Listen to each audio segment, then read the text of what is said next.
धन्यवाद सर, आपने मुझे बोलने का मौका दिया और आपने सविस्तर से सुनने का भी बात यहाँ पर रखी।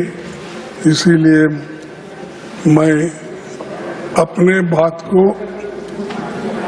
ठीक ढंग से रखूंगा और मैं यही चाहता हूँ कि सरकार के लोग ठीक से सुने और इसका उत्तर वो ठीक से दे, यही मेरी अपेक्षा है और आप मुझे डेफिनेटली सपोर्ट करेंगे, ये मेरी आशा है।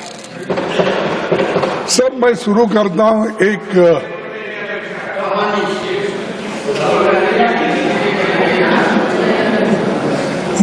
करता हूँ पेपर चुराने वाले बचते रहे, पेपर चुराने वाले बचते रहे, मेहनत करने वाले पीटते रहे।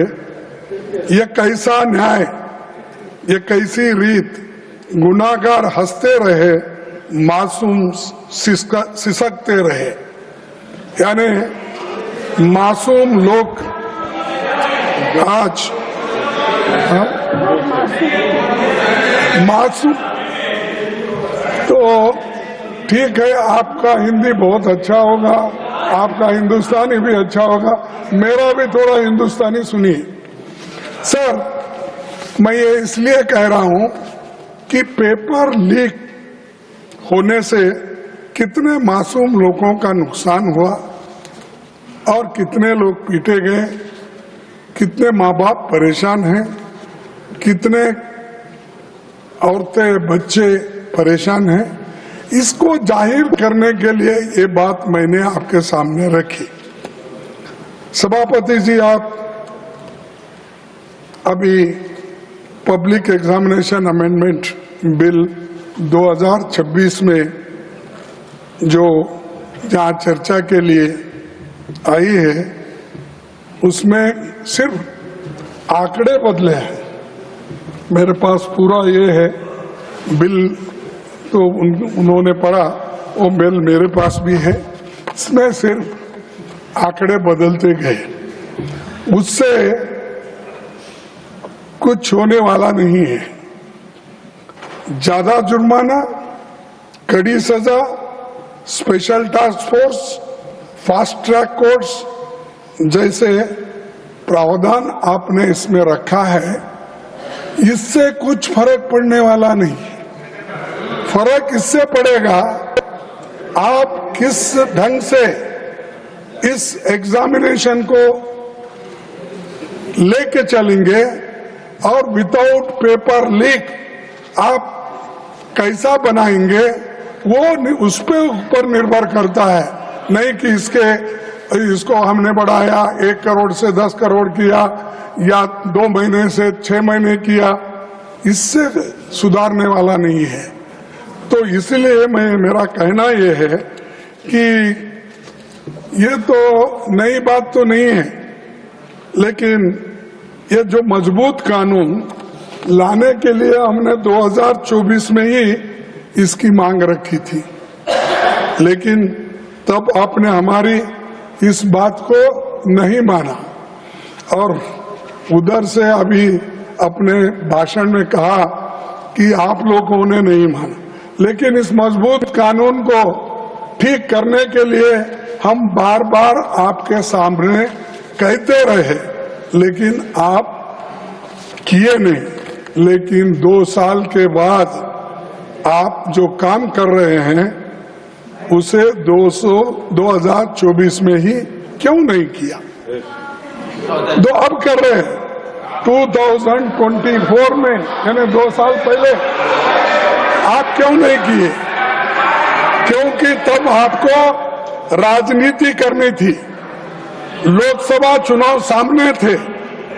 राहुल गांधी जी भारत जोड़ो न्याय यात्रा में लगातार पेपर लीक और युवाओं के भविष्य का मुद्दा उठा रहे थे।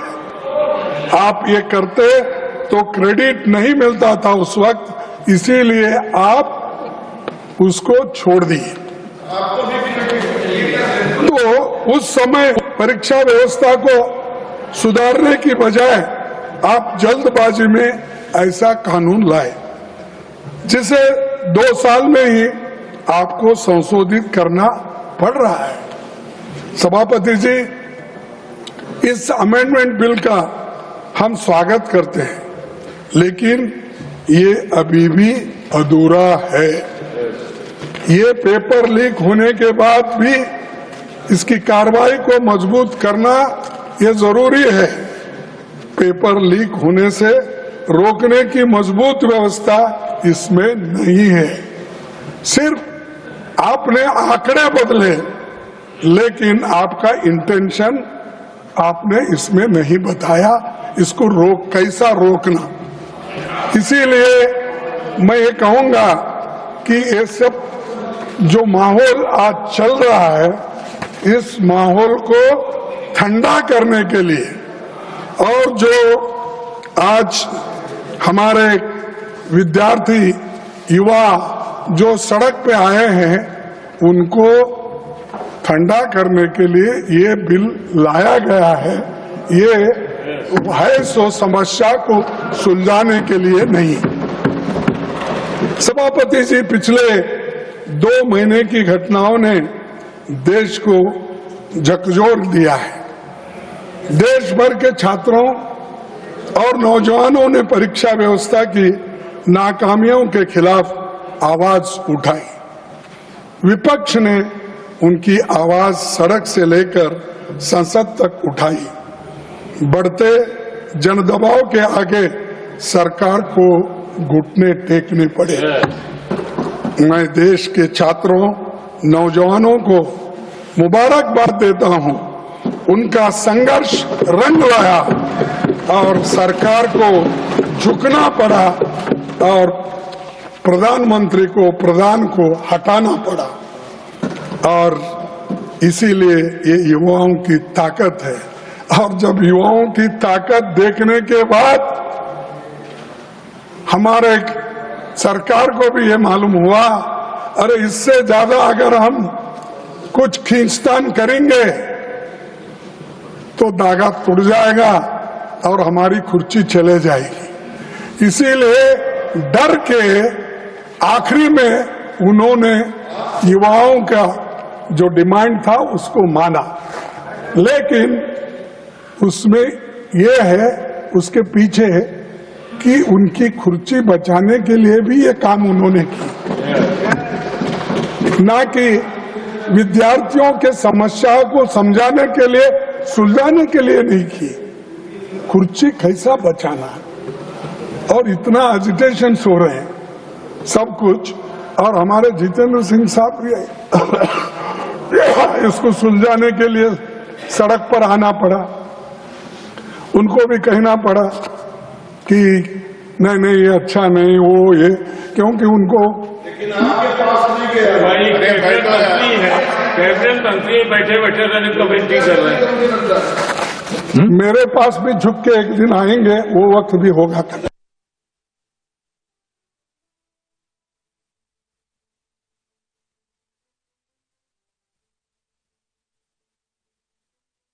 सर, तो वो समझाने की भी कोशिश करे, आए सब बोले, लेकिन डर इसका था उनको। वो जो सत्याग्रह या वो जो एजिटेशन था राहुल जी ने उस दिन किया,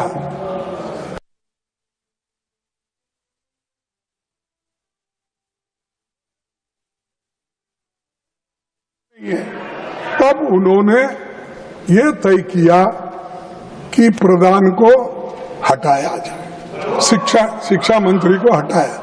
तब ये एक उनका अंदरूनी विचार है, और आप किसी से भी पूछिए, वो दिल में उनके है लेकिन बाहर नहीं बोलते, क्योंकि मोदी जी अपने कुर्सी के लिए ये सब कुछ किए। ये कदम तभी उठाया जब छात्र पेपर लीक, परीक्षा की गड़बड़ियों और संस्थागत नाकामियों की बात कर रहे थे। तब सरकार ने उनकी बात सुनने की बजाय उनको अराजक कहा और हर सवाल को राजनीति से जुड़ा बताकर खारिज कर दिया था। तो ये मैं क्यों कह रहा हूं साहब, जब विद्यार्थी पहले ये पूछे, महीनों से वो लोग वहां सड़कों पे बैठे और महीनों से एजिटेशन कर रहे थे, अपनी बात रख रहे थे, उस वक्त आप क्यों नहीं पूछे? उस वक्त उनके पास क्यों नहीं गए? उनके पास क्यों आप निगोशिएट नहीं करे?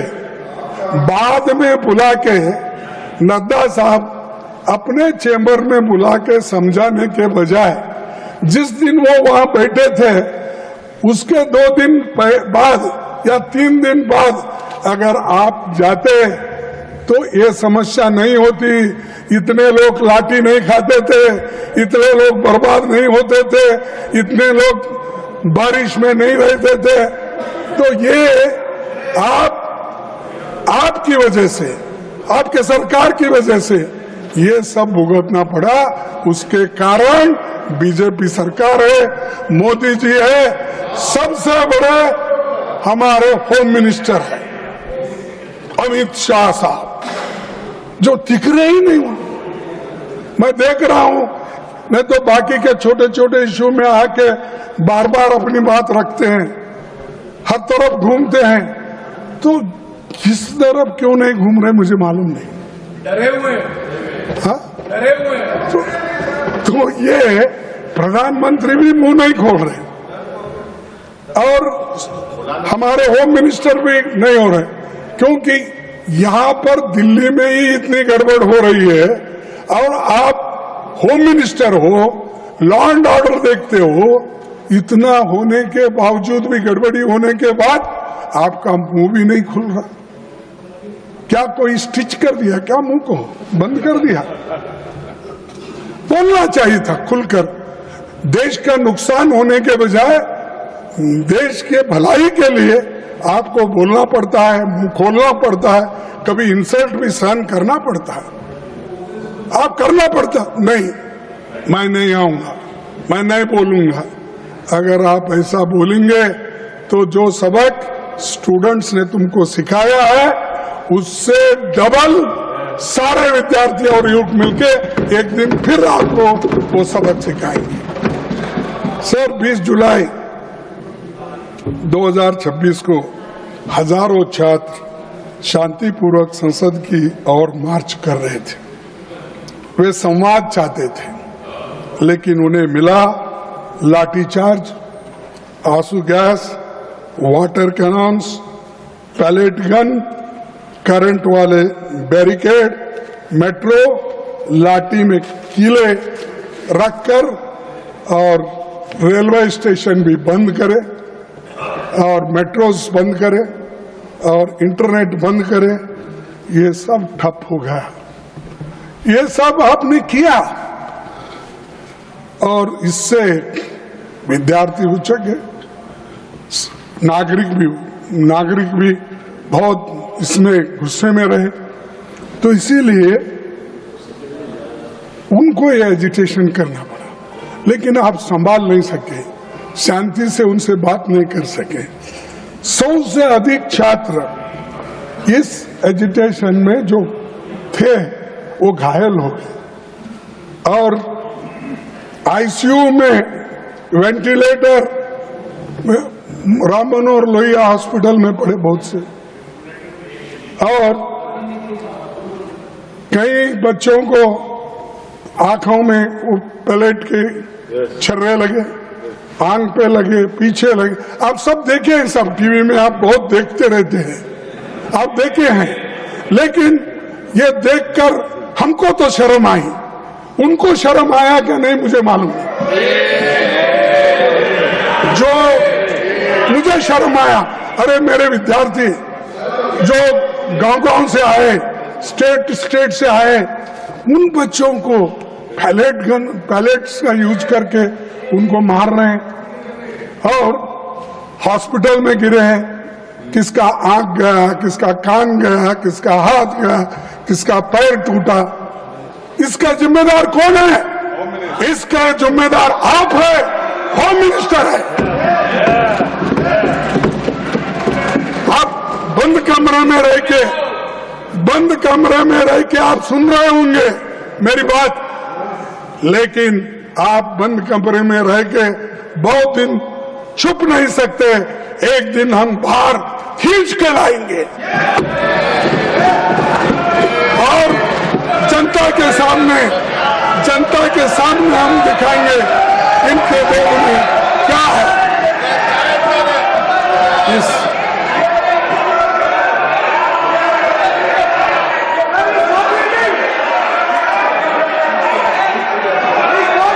Now I call upon the leader of the House. All of you take your seat. All of you take your seat. All of you take your seat. All of you take your seat. All of you take your seat. Now I call upon the leader of the House. सभापति जी, एक minute. When he speaks, no. Sabapati ji, I call. When he is speaking, if he wants, I will call him. When the leader of the House is speaking, if the leader of the opposition wants to intervene, I will call the leader of the opposition. Sabapati ji, yes. सभापति जी, leader of the opposition को हम शांति से सुन रहे हैं और प्रजातंत्र में शांति से सुनना ये हमारी जिम्मेवारी है सरकार की। लेकिन मेरा निवेदन है लीडर ऑफ ऑपोजिशन से कि वह तर्क के साथ भावावेश में न आए और भावावेश में ऐसे शब्दों का प्रयोग न करें जो असंसदीय है। अभी जो उन्होंने एक वाक्य यूज किया वह असंसदीय है, उसे कार्रवाई से निकालना चाहिए और आगे भी आप भावनाओं में न आए। वो मैं नहीं बोल सकता, मैं नहीं बोल सकता। Any unparliamentary by either side that will be expunged. No, don't insist on it. Please try to be within the framework so that the smooth, wonderful debate should take place. Sir, मैं कभी unparliamentary word इस्तेमाल नहीं किया। मैंने यही कहा, हम बोले तो जनशक्ति, जन, लोग, विद्यार्थी, महिला, ये लोग। मैं नहीं ऐसा जाके मैं खींच लेके आता हूं नड्डा साहब को, होम मिनिस्टर को, ये नहीं बोला। मेरा कहना ये है कि ये जनशक्ति आपको खींच के लाएगी। कम से कम आके सदन में बैठो, बोलो, सुनो, रिप्लाई दो। अब हमेशा हर चीज का हमारे पास हमदर्द बोल के कोई औषध था, तेज नहीं, जिंदा तिलिस्मात। हर बीमारी को जिंदा तिलिस्मात, फीवर आने दो जिंदा तिलिस्मात, और कोई को बुखार आ गया वो जिंदा तिलिस्मात, अच्छा खांसी आ गई जिंदा तिलिस्मात, उसका नाम ही जिंदा तिलिस्मात। हर कौन सी बीमारी आने दो, लोग हैदराबाद में वो जिंदा तिलिस्मात ही देते थे साहब। तो वैसा इनके पास कोई नहीं। हमेशा जो अपने पोर्टफोलियो के विषय रहते हैं, ठीक है, एक आधा बार हमारे स्टेट मिनिस्टर्स उनके तरफ से बोलेंगे, कोई बहुत ही अर्जेंट काम है, ठीक है वो बोलेंगे, लेकिन हमेशा सारी बात नड्डा साहब को लगा देते हैं। वो नड्डा साहब हर चीज का वो निभाते हैं। और उसके बाद अब जितेंद्र सिंह आए, हर चीज को उनको आगे करते हैं। और ये सब क्या है, ये सब जिंदा तिलिस्मात का काम कर रहे हैं। छोड़ो सर, 20 जुलाई की घटना के तुरंत बाद सरकार को देश के सामने पूरी सच्चाई रखनी चाहिए थी, लेकिन हैरानी है कि इतनी बड़ी घटना के बाद भी आज तक मैंने कहा पीएम या एचएम अपनी बात नहीं रखे, इसके बारे में रिग्रेट भी नहीं करे। रात के 12 बजे, रात के 10 बजे इंस्टाग्राम उसमें ऐसा लेके बात कर रहे हैं, और क्योंकि उनको नींद नहीं आ रही थी, बहुत परेशान थे। अरे आपको तो मन की बात बोलने की आदत है, आपको तो हर बात में इंटरफियर करने की आदत है, आपको तो पिछले सरकार को 100 बार गालियां देने की आदत है। कम से कम बच्चों को एड्रेस करने के लिए आपको समय नहीं मिला, रात के 12 बजे मिला। और दूसरे बात, धन्यवाद, वो भी रात के 12 बजे। Thank you friends. ये नए शब्द उन्होंने प्रयोग किए, मैं तो हमेशा हिंदी में बोलते थे।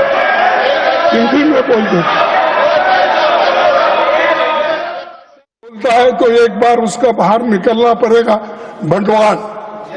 तो इसीलिए आपके लोग आए, सादे कपड़ों में छात्रों को पीटने वाले लोग कौन थे? दिल्ली पुलिस किसके अधीन है? सीआरपीएफ एंड रैपिड फोर्स किसके आदेश पर काम करता है? इस पूरे घटनाक्रम का सर्वोच्च सूत्रधार कौन थे? कौन थे?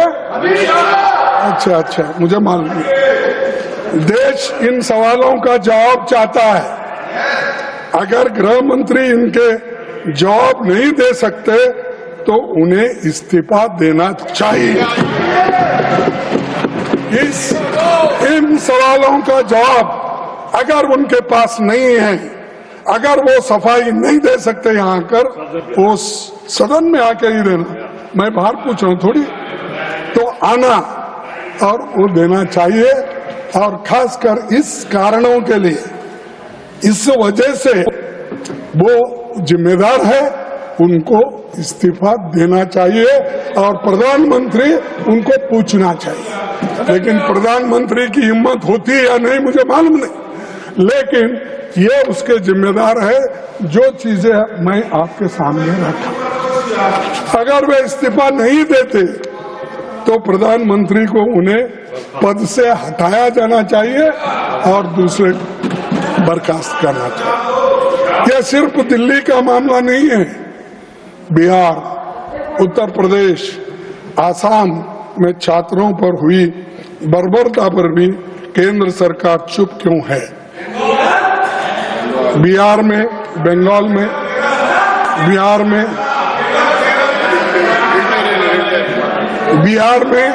AK-47 का इस्तेमाल जिस पर हुआ तो आतंकवादी नहीं, छात्र था।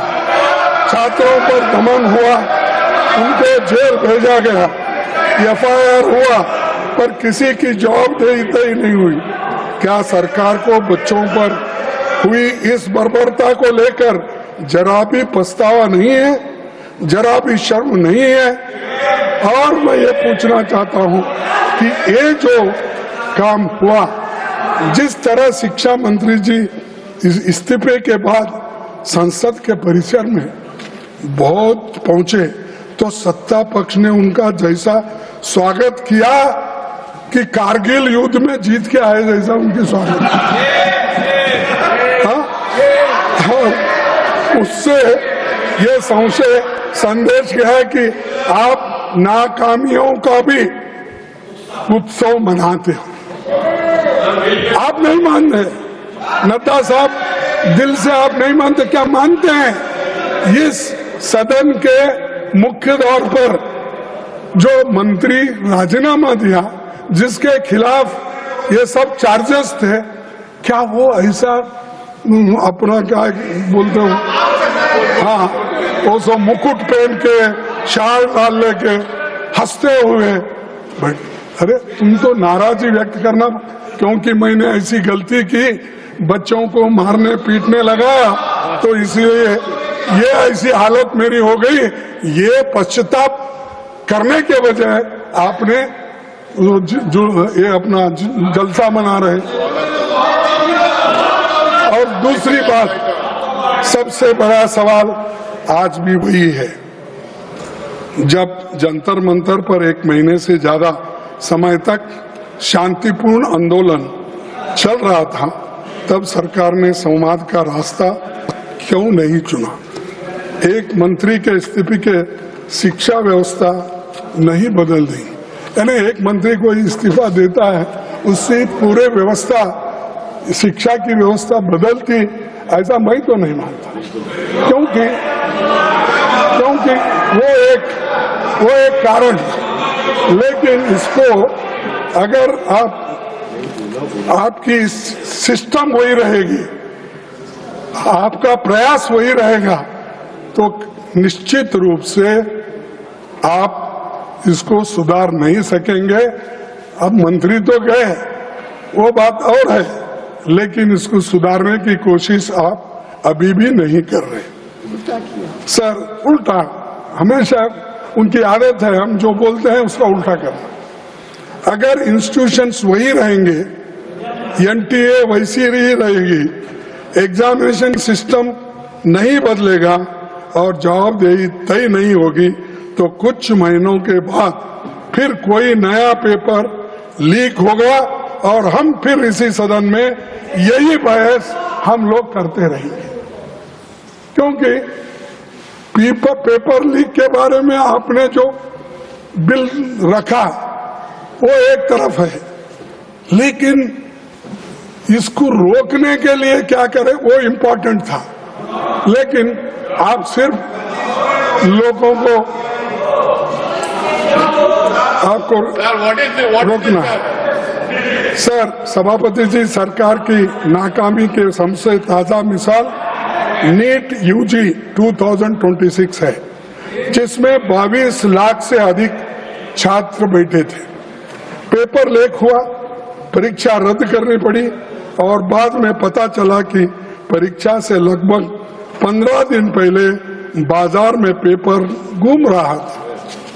जांच में पता चला कि शिक्षा तंत्र में घुसा एक संगठित नेटवर्क नासिक, सीकर, दिल्ली, जम्मू कश्मीर, बिहार, केरला और उत्तराखंड तक ये फैला हुआ था।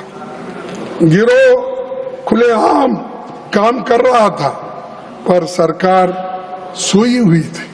क्या आपके पास इंटेलिजेंस नहीं है? क्या आपके पास आईबी नहीं है? क्या हर स्टेट, आपके हर जगह तो डबल इंजन है, सरकार है, डबल इंजन सरकार, क्या वो लोग इंफॉर्मेशन नहीं देते? क्या आप कलेक्ट नहीं करते? तो समय नहीं है सर, है सब व्यवस्था उनके पास, लेकिन समय नहीं, इसको सुलझाने के लिए समय नहीं, उसीलिए वो ऐसा हुआ। मैं पूछता हूं कि आपकी केंद्र और राज्य की खुफिया एजेंसी क्या कर रही थी, तो उसका जवाब उनके पास नहीं है। सभापति जी, ये कोई पहली नाकामी नहीं है। 2015 से लेकर 16, 21, 24 और 2026 तक नीट बार बार पेपर लीक और गंभीर गड़बड़ियों के आरोपों से गिरता रहा। हर बार मोदी की गारंटी फेल होते गई। हमेशा बोलते रहे, मैं देख लूंगा, इस बार नहीं होने दूंगा, कड़ी से कड़ी सजा मिलेगी। कहाँ है कड़ी से कड़ी सजा? तो कड़ी तो टूट गई, लेकिन सजा किसको भी मिलेगी? सर, आज सरकार फास्ट ट्रैक कोर्ट्स की और स्पीडी इन्वेस्टिगेशन की बातें करती है, लेकिन उसका अपना रिकॉर्ड क्या है? 2024 नीट पेपर लीक मामले के मुख्य आरोपी को क्लीन चिट मिल गई है, जिनका नाम अभी हमारे जयराम रमेश जी ने लिया, मुखिया लिया। तो क्या किया साहब? उसको नाम मालूम है, जो आदमी किया वो भी मालूम है, डालना उसको, पार्टी भी मालूम है। हाँ, पहले तो बोलते थे छोटी मोटी चीज को, अगर डी नोटिफिकेशन, क्या है वो, डिमोनेटाइजेशन में अगर मैं विफल हो जाऊंगा तो 15 दिन के अंदर मैं नहीं करूंगा, मैं चौराहे पे अपने आप को लटका देना, मेरे फांसी डाल। ये उन्होंने कहा, मैं मजाक से नहीं कर रहा हूं, आप ही की बात है, लगाओ ना इसको। जो आदमी किया आपको मिला है, आपके हाथ में है। जो आपको उसको क्लीन चिट दे रहे हैं, जो मिलता है उसको छोड़ रहे हैं, और आपका अचीवमेंट 0 है। किसी को शिक्षा अब तक नहीं हुई। तो सर 2026 मामले में दिल्ली की फास्ट ट्रैक कोर्ट में सीबीआई समय पर पेश तक नहीं हुई, और पिछले दशक में केंद्र और राज्य की कम से कम 152 परीक्षाएं पेपर लीक के शिकार हो गए। और खड़गे जी, आज तक how much minutes more you want? Leak के मामलों में sir How many more minutes you want? Because time is over. I am just asking. I want, sir, you could have asked me how many more hours you want instead of more. That again, that is correct. But we cannot sit endlessly. Sir, I will finish another half an hour. आज तक paper leak के मामले में किसी को सजा नहीं हुई। जब जांच और जस्टिस का यही हाल हो तो केवल कानून में कड़ी सजा लिख देने से न्याय नहीं मिलेगा। हर लीक लाखों छात्रों को ये संदेश देती है कि उनकी मेहनत की सरकार की निगाह में कोई कीमत नहीं है। इसका सीधा असर बच्चों के मानसिक स्वास्थ्य और पड़ता है। और मोदी जी के कार्यकाल में लगभग 1.25 लाख छात्रों ने आपकी सरकार की नाकामियों के वजह से सुसाइड कर लिए हैं। सर, सरकार ने शिक्षा व्यवस्था में भरोसा बहाल करने की जगह हर बार केवल डैमेज कंट्रोल और हेडलाइन मैनेजमेंट किया है। देशव्यापी छात्र आंदोलन के दबाव के बाद 12 साल में पहली बार शिक्षा मंत्री का इस्तीफा हुआ, हायर एजुकेशन सेक्रेटरी का तबादला हुआ और एनटीए के 47 अधिकारियों को हटाने का दावा किया। लेकिन सर, इसमें मैं पूछ रहा हूं, 47 में कम से कम 15 जगह खाली है और बाकी के तो लोग कॉन्ट्रैक्ट बेसिस पे हैं। अब किसको निकाले आप? कहाँ हैं 47 लोग? तो ये सब दिखाने के लिए, कहने के लिए मत करो, लोगों के दिल जीतने के लिए करो। ये महत्व का है। और बच्चों की हिफाजत करने के लिए करो। सर, सरकार मानती है कि दोबारा परीक्षा करा देने की पेपर लीक का समाधान है। नीट 2026 री एग्जामिनेशन में 2 लाख से अधिक छात्र शामिल ही नहीं हो सके। छात्रों की तुलना में लगभग 2 गुनी छात्राएं परीक्षा से वंचित रही।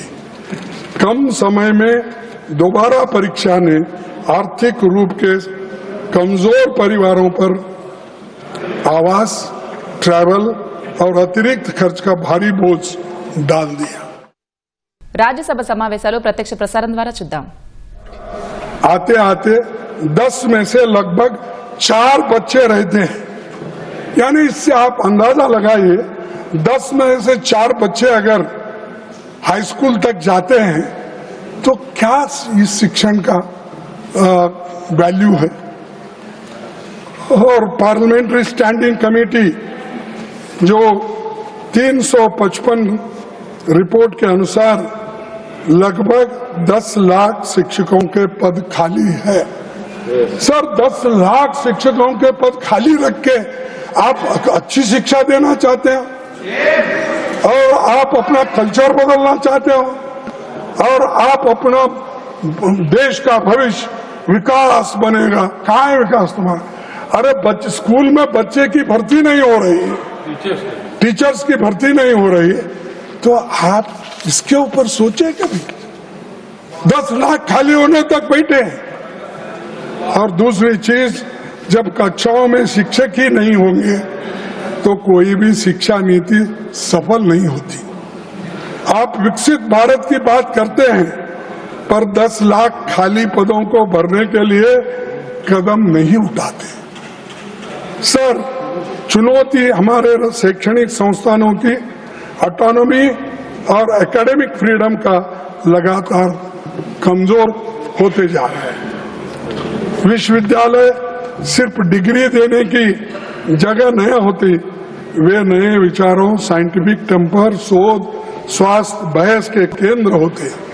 तो वे संकीर्ण सोच, अंधश्रद्धा या किसी एक विचारधारा को थोपने की जगह नहीं होती।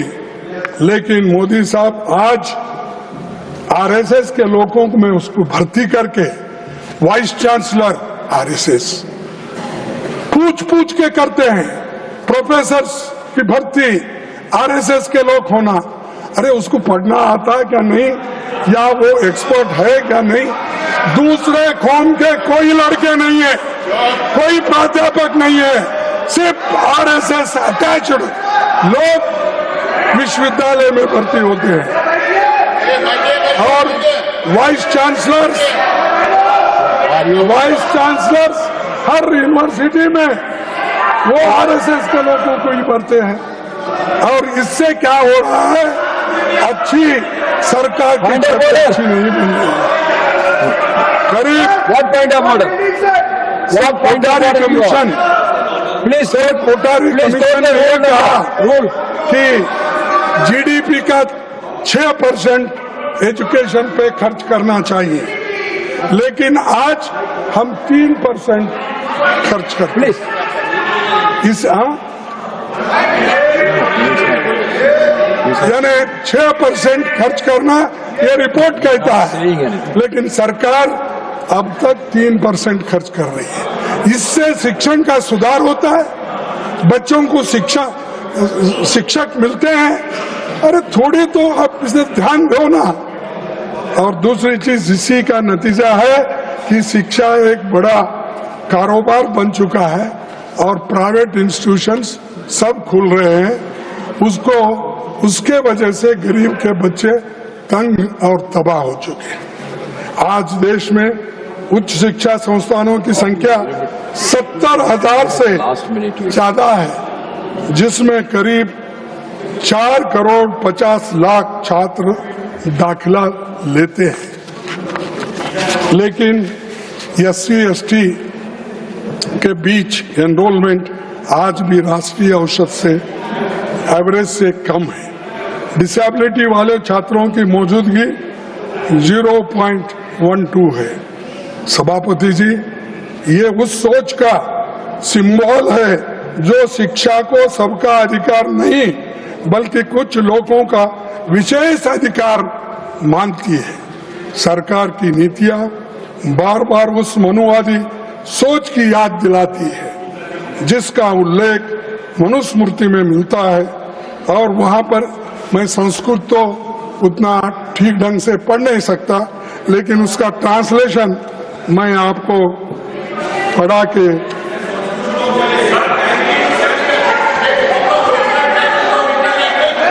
let him speak, please take your seat. Ranchuji, please take your seat. Let him speak. If any objection is there, then we will look into it. अच्छा, ओरिजिनल टेक्स्ट के लिए लो बुक लो, मैं उसका ट्रांसलेशन करूं। ये पढ़ो इसमें आपको। अरे आपको पवन Kiran ji, you take your seat. ये मनुस्मृति है, पढ़ो इसको, मैं देता हूं मैं आपको। तो इसीलिए पवन Kiran ji, sir, your member is shouting. When your member is speaking, why you are shouting? आप इतना मेरे को टाइम दे रहे, धन्यवाद करने के बाद इंटरफियर कर रहे उनको। सर, आप भी सुनने लायक है, आपको भी सुनना जरूरी है, क्योंकि आप I can give you more time also, but you don't like late night speeches. That's why I want to curtail it. Sir 1 minute. Sir, अरे उस विधायक की बात ही कर रहा हूं। हर चीज आपको बताया, नंबर बताया, टीचर्स के नंबर बताया, सिलेबस बताया। और एक बात बता दो, आप शिक्षा में सुधार लाना चाहिए, सबको समान और न्यायपूर्ण शिक्षा देंगे। और आपका ये भी कहना है कि जो विश्वविद्यालय है उसमें अच्छे अच्छे टीचर्स डालना है, अच्छे वाइस चांसलर आना है, लेकिन उसमें ये भी आ रहा है, सिलेबस जो बदल रहे हैं आप, उसमें ये भी आ रहा है, ये क्या है, शूद्र के वेद पाठ सुनने पर शीशे और जस्ते से उनके कान भर दिए जाए।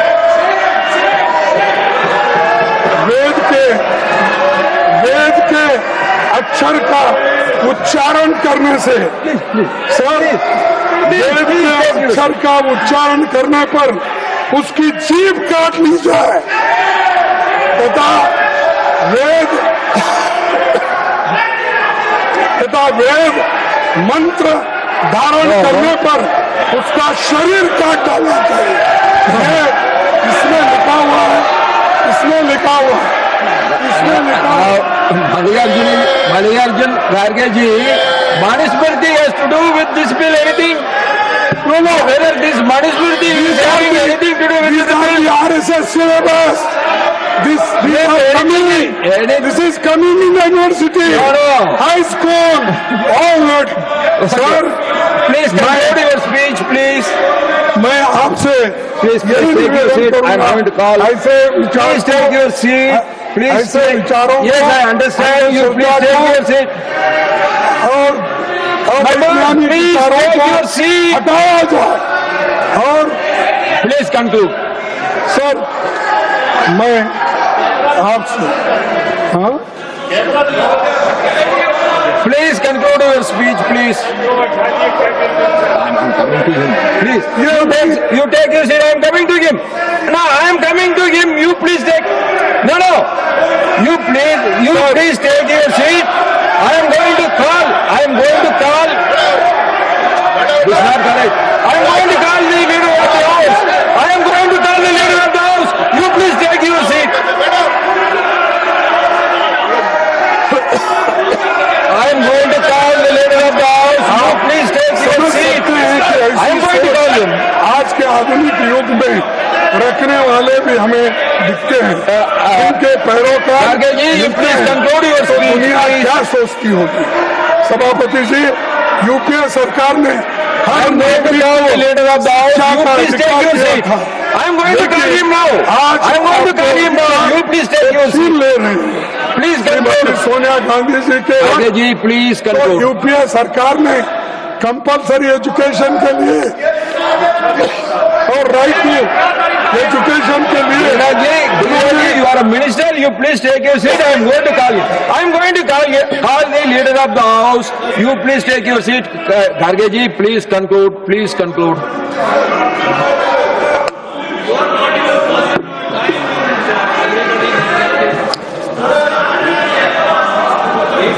आप ऐसे सोच वालों को निकालना चाहिए। सभापति जी, यूपीए सरकार ने हर नागरिक को शिक्षा का अधिकार दिया, लेकिन ये लोग अधिकार छीन ले रहे हैं। और Please conclude. Kharge ji, please conclude. Now already 15 minutes. तुम्हारे वजह से खराब हो रहा है।